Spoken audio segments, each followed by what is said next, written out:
Do you think our generation struggles with loneliness more than past generations? I would say yes, actually. I would say so. Probably not. I think it's just like there's more people now, so people might think they're more lonely. I definitely think that we struggle more. A lot of people make friends online, then don't actually have those real connections. I think yes. Yeah. How come? Even though they're with people, they still feel lonely. I think we don't know how to cope with loneliness. I think we struggle with it the same, but we don't know how to cope with it. What do you think causes that? Cell phones.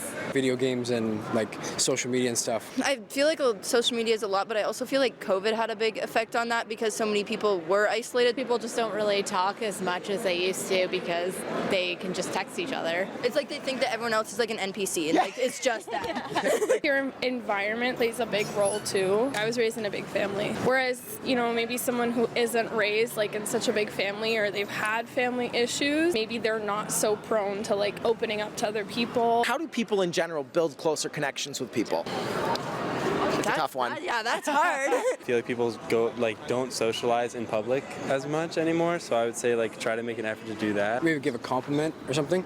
Totally makes I'm sure it helps their day, but also makes my day. We were even talking about that yesterday. Just smiling at someone as you're walking past them. You never know what kind of day they're having. You could have just made their entire day by doing that. People are not that different.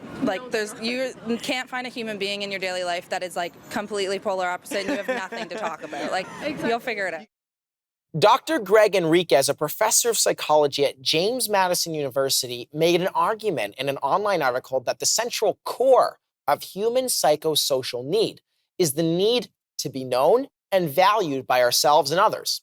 It's an interesting insight, especially when you consider how we interact currently. Now, since for Gen Z, much of our communication is through social media or texting, could our method of connecting be impacting our ability to feel fulfilled in our relationships? Now, Trinity, I had to cut you off in the first segment here, but I'm curious, your point on social media and how it affects loneliness. I'll let you go for it. I was just thinking that we have so many options of how to communicate. It's almost like, in a way, the option to and how to communicate has become so easy that we're not willing to put the work into relationships. And good, healthy relationships require constant work. It's like we've become complacent. Yeah. Almost I'd find that a lot of the relationships lack intimacy, right? So when you're having conversations with people, you're missing the physical element, you're missing more so of the emotional connection and the intimate connection that you do have with your family and your close friends.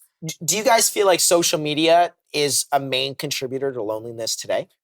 I would say it's a massive impact on mental health issues, but I wouldn't say necessarily that it has to do with loneliness. Because when I feel lonely, I don't necessarily go to Instagram to see how many messages I have. Right. I just feel like no one's there for me. Now, Miguel, you made an interesting point earlier that being known is when you don't feel lonely. You want to feel known. So and accepted. And accepted. What does that look like to you?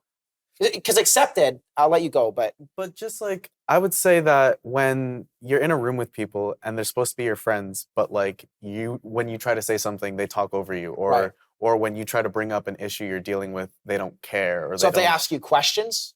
If they take an interest in what's going on in your life and they genuinely listen to what you say and respond in a loving, caring way, I would say that that's what I would look for in a friendship or relationship or anything. Now, one thing I think is interesting is maybe there's a disconnect between parents and kids these days because you made an interesting point, not feeling like they accept you. Yeah. But maybe they don't agree with some of the decisions that their teens are making.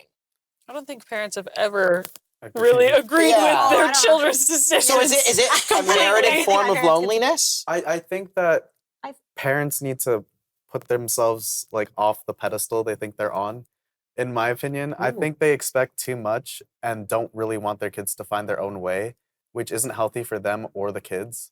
Do you guys think that social media, on that point, social media numbing? So there are arguments. Obviously, social media is impacted body image, comparison, social inadequacy.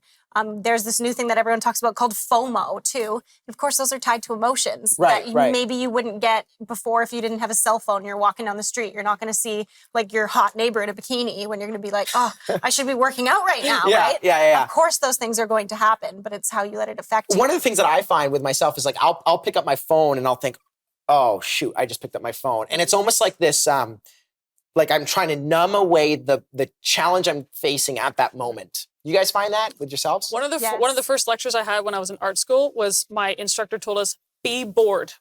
Lower your threshold Be comfortable for with the feeling. Yes, being bored is okay. Notice a flower, pet a dog. That's a good way to end it. What are we looking for or expecting from our friendships? Let's talk about it.